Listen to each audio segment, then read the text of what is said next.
آج مجھے میرے ٹیم ممبر نے کہا آج آپ کو دوپٹے کی کوئی پریشانی نہیں ہے، جبکہ آپ اسکالر ہیں، ٹھیک ہے. دیکھیے جس کے گلے میں اسلام اور رسول اللہ کی محبت کا پٹا ہو اسے کوئی دوپٹے شپٹے کی ضرورت نہیں ہے. جو زبان نبی کریم صلی اللہ علیہ وآلہ وسلم کا ذکر کرتی ہو وہ فحش گوئی نہیں کر سکتی، فحاشی وہاں سے ہو نہیں سکتی. مادر چوت مجھ سے اتنی جلدی ہو رہی ہے، تو بھوسڑی کی تم نے کہہ دیا ہوگا اٹھ کے آ جائیں، پھر تمہاری پھٹی ہوگی جب اس نے کہا ہوگا انٹرنیشنل. تو کیوں ہوگی؟ اس بھڑوے کو بولو یہ جی آر کو. جی آر ہمیں 8 دن سے چوتیا بنا رہا تھا کہ سب سے زیادہ ملامت اسے کی جاتی ہے جو سب سے زیادہ بولتا ہے. میں تو بہت بولتا ہوں کہ اس کے بعد بھی کوئی گنجائش بچتی ہے جو میں آپ کو دکھانے والا ہوں. کہاں دکھا دے کہاں تو دکھا نا بھوسڑی کے کہاں پہ لکھا ہوا ہے اس میں مادر چوت. کچھ بھی نہیں ہے اس میں. علاج بتا کہاں ہے؟ چل بتا نا علاج بتا کہاں علاج دکھا بہنچو دکھا دے علاج مجھے، میں اپنی گانڈ تو سے مرا دوں گا. دکھا بہنچو دکھا دے علاج مجھے، میں اپنی گانڈ. زبان دنیا میں انسان کی سلامتی اور بربادی دونوں کی ذمہ دار ہے.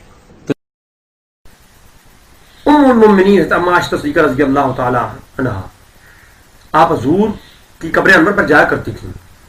جب ابوبکر صدیق وہاں دفن ہوئے تب بھی جایا کرتی تھیں، لیکن جب عمر فاروق رضی اللہ تعالیٰ عنہ کو وہاں دفن کیا گیا تو آپ دوپٹے پردے کے بغیر نہیں جاتی، حجاب میں جاتی ہیں.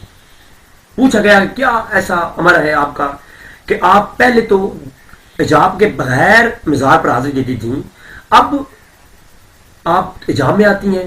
کہا کہ پہلے میرے والد اور میرے نبی کریم صلی اللہ علیہ وسلم یہاں تشریف فرما تھے، اب چونکہ عمر یہاں دفن ہو گئے ہیں تو اب ان سے پردہ کرنا میرے لیے لازم ہے، واجب ہے.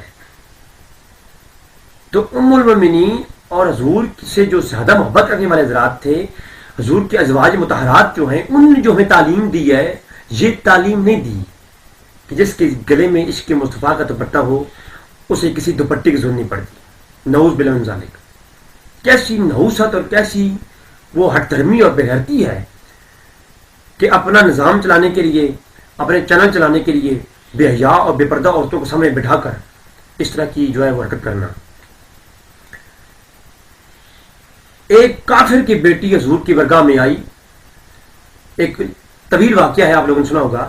تو حضور نے اپنی چادر اوڑھ کر اسے اڑا دی. اپنی چادر جو ہے جو اوڑے ہوئے تھے وہ اسے عورت کو اڑا دی. لوگوں نے پوچھا کافروں کی بیٹی ہے؟ کہا کہ کافروں کی بیٹی ہے لیکن اس کے لیے بھی دوپٹہ ضروری ہے. ایسی تعلیم ہمیں ملی ہے اسلام سے. جبکہ یہ منحوس جو خود کو اسکالر کہتے ہیں، ان کی اپنی حیثیت یہ ہے کہ اس طرح کی وہ گفتگو کرتے ہیں. عورتوں کو اسی فتنے کی بنیاد پر کعبۃ اللہ کے اندر ابھی جو اجتماع ہوتا ہے آپ غور کریں تو وہاں بھی اس حالت میں کوئی عورت نہیں ہوتی جس حالت میں عامر لیاقت کے پروگرام کے اندر بے حیا ہوتے بیٹھی ہوتی ہیں. وہاں پر بھی ایک مکمل حجاب میں طواف کعبہ کیا جاتا ہے، ٹھیک ہے. وہاں ایسی بے پردہ عورت کوئی بھی نہیں ہوتی جس طرح کی اس کے پروگرام میں ہوتی ہیں. لیکن سوچنے کی عمل یہ ہے کہ عورتوں کا مساجد کے اندر جانا بھی اس بنیاد پہ فتنے کی بنیاد پر منع کیا گیا ہے، احتیاطاً منع کیا گیا ہے. وگرنہ عورتوں کا مساجد میں جانا منع نہیں ہے، عورتوں کا مساجد نہیں جانا. بلکہ میں اس پر 2-4 روایات آپ کی برگاہ میں کوٹ کرتا ہوں. سب سے پہلے میں بخاری شریف کو لیتا ہوں. بخاری شریف کتاب الصالح. حضور اکرم صلی اللہ علیہ وسلم نے ارشاد فرمایا کہ اللہ کی بندیوں کو مسجد میں جانے سے نہ رکو. اسی طرح کہا کہ عورتوں کو مسجد میں جانے سے نہ رکو، ہاں لیکن ان کے لیے گھر افضل ہے. میں اس پر طویل بحث کرتا ہوں. امام ابو حنیفہ رحمۃ اللہ تعالی علیہ آپ نے فتنے پیدا ہوتا ہے اس بنیاد پر، فتنہ پیدا نہ ہو اس بنیاد پر عورتوں کا مساجد میں جانے سے جو ہے احتیاطاً منع کیا ہے. اب کچھ لوگوں کا اس پر اعتراض بھی ہے کہ امام ابو حنیفہ رحمۃ اللہ تعالی علیہ آپ نے جو ہے عورتوں کو مساجد سے روک کر حدیثوں کی مخالفت کی ہے. بھائی امام ابو حنیفہ رحمۃ اللہ تعالی علیہ نے حدیثوں کی مخالفت ہرگز نہیں کی، بلکہ 2 رائے میں سے ایک رائے کو لیا ہے اور کسی جگہ منع نہیں کیا. امام ابو حنیفہ کا جو آپ عالمگیری دیکھیں، فتاوی عالمگیری دیکھیں تو امام حنیفہ نے حرام نہیں کہا, صرف احتیاطاً منع کیا ہے, روکا ہے. اگر کوئی جاتا ہے تو اسے بھی غلط نہیں کہا.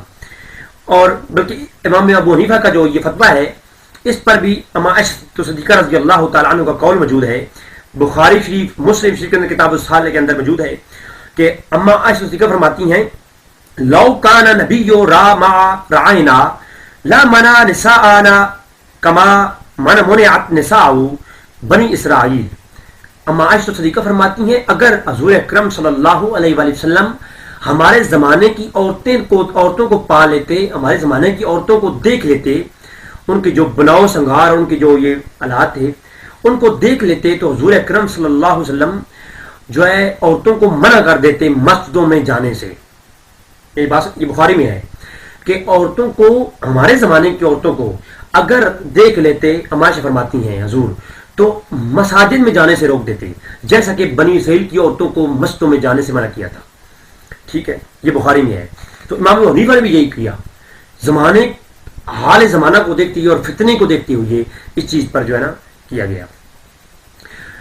یہ بھی کہا جاتا ہے کہ حضرت عمر رضی اللہ تعالیٰ عنہ کے زمانے میں یہ مساجد سے روکا گیا تھا. اس پر کوئی صحیح سند کے ساتھ قول موجود میری نظر میں نہیں ہے. اگر کسی علماء میری رہنمائی فرمائیں گے, علماء زید شاہ میں گزارش ہے کہ اگر کوئی میری ایسی بات ہو تو میری ضرور رہنمائی فرمائیں تاکہ میں اس کی اصلاح کر سکوں. اچھا, اب میں آپ کے سامنے پیش کرتا ہوں کہ عورتوں کا مساجد میں جانا, اس کے بارے میں جو روایات موجود ہیں صحیح اسناد کے ساتھ.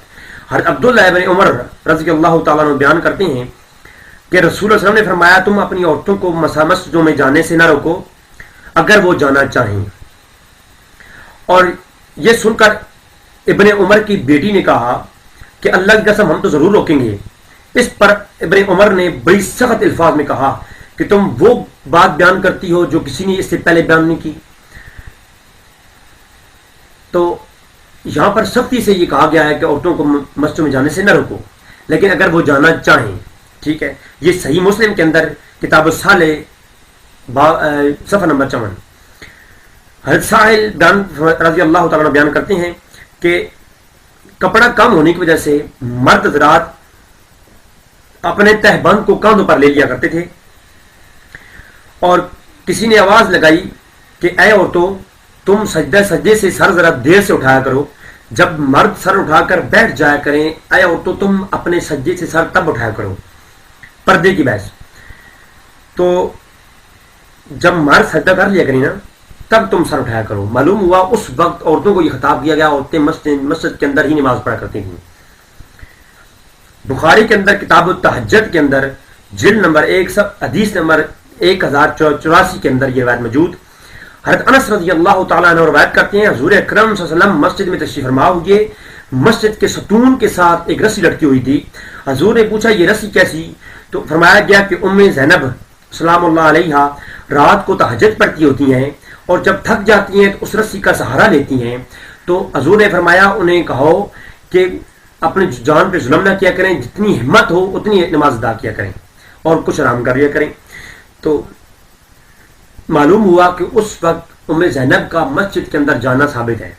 تو عورتوں کا مسجد کے اندر جانا, یہ کچھ جہل حضرات ہیں جو کہتے ہیں عورت مسجد میں نہیں جا سکتی, یہ غلط ہے. ٹھیک ہے.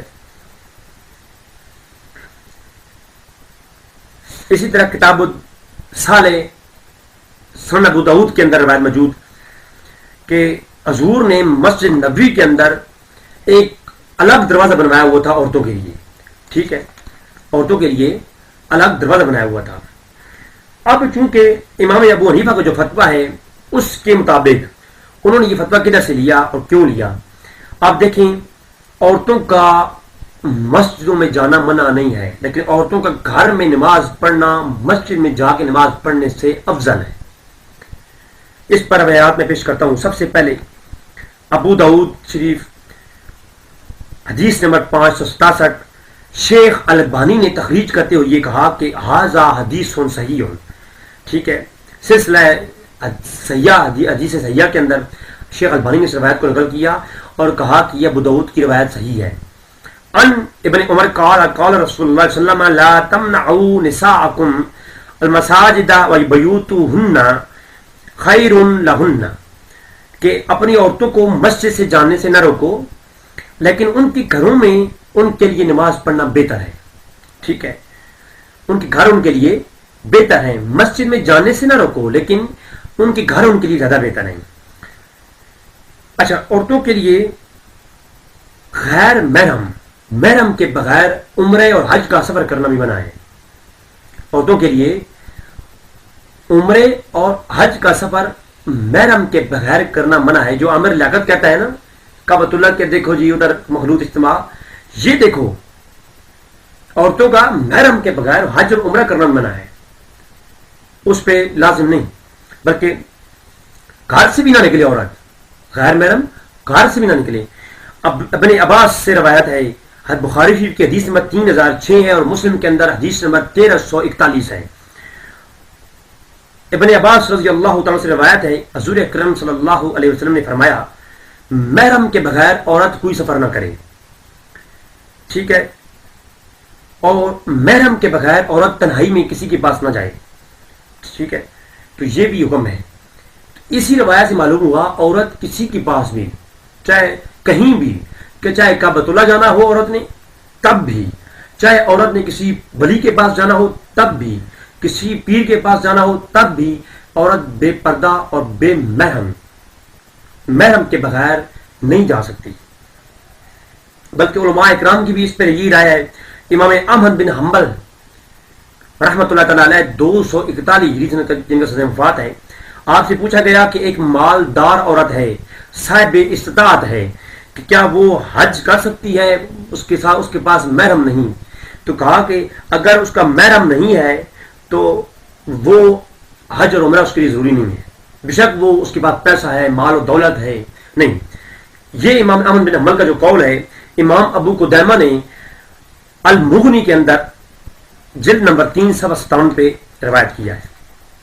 اب عورتوں کا جو مسجد میں جانا ہے اس کے لیے بھی کچھ شرائط ہیں. سب سے پہلی شرط کہ حجاب کا ہونا ضروری ہے.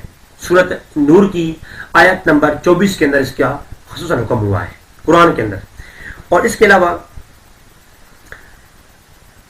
خوشبو لگا کر عورتوں کا گھر سے نکلنا منع ہے، مسجد میں جانا منع ہے. صحیح مسلم کے اندر جلد نمبر 2 حدیث نمبر 892 ہے. شوہر کی اجازت کے بغیر بھی عورتوں کا گھر سے نکلنا منع ہے. اور جیسے کہ آج کل ڈرائیوروں کے ساتھ چلی جاتی ہیں، اس طرح کے ماحول بنے ہوئے ہیں. اور ڈاکٹر عامر لیاقت صاحب جو کوئی کدھر سے اٹھا کر اکٹھے کر لیتے ہیں، اور جو ماحول ہے وہاں کا، اور وہ پھر قیاس کرتے ہیں جی کعبۃ اللہ میں ہوتا ہے اجتماع مخلوط. اللہ کی جو ہے عذاب سے ڈر جاؤ، خدا کا خوف کرو. اس کو کیا نام ہم دیں یار؟ اگر میں وہ ویڈیوز میں چاہتا نہیں ہوں، لیکن اگر وہ میں دکھا دوں تو کافی کچھ سامنے آ جائے گا. اور مسجد میں جب عورتیں جائیں تو سب سے پہلے عورتیں نکلیں پھر مرد نکلیں. بخاری کی جلد نمبر 1 حدیث نمبر 799 کے اندر یہ بات موجود ہے. حکم ہے خاص، جب عورتیں مسجد میں جائیں تو پہلے نکل آئیں نماز ادا کر کے. عورتوں کے لیے الگ انتظام ہو، دروازہ الگ ہونا چاہیے. جیسے کہ میں روایت پیش کی پہلی ابو داؤد کے اندر کتاب الصلاۃ کی روایت نمبر 444 ہے. تو سامعین، ڈاکٹر عامر لیاقت کی جو جہالت ہے اس کا کسی کو نہیں پتا، لیکن چونکہ اب ہمارے علماء اس کے ساتھ بیٹھتے ہیں، ہمارے علماء کو بھی چاہیے اس بندے کی گرفت کریں اور اس بندے کی جہالت کا جو ہے اس کا وہ بھی ذمہ دار ہیں کہ وہ اس بندے کی جہالت کو روکیں. ہمارے علماء اس کے ساتھ بیٹھتے ہیں اور وہ ظالم جو ہے اس کا ناجائز اور غلط فائدہ اٹھاتا ہے. تو اس لیے اس جہل سے بچنا چاہیے. یہ کوئی اسکالر وغیرہ نہیں ہے، یہ جو ہے بس ایک بہروپیہ ہے، یہ روپ دھار کر جو ہے نا دین اسلام اور اہل سنت کو بدنام کرنے کی سازش ہے. تو یہ اہل سنت میں چھپا ہوا ایک رافضی ہے.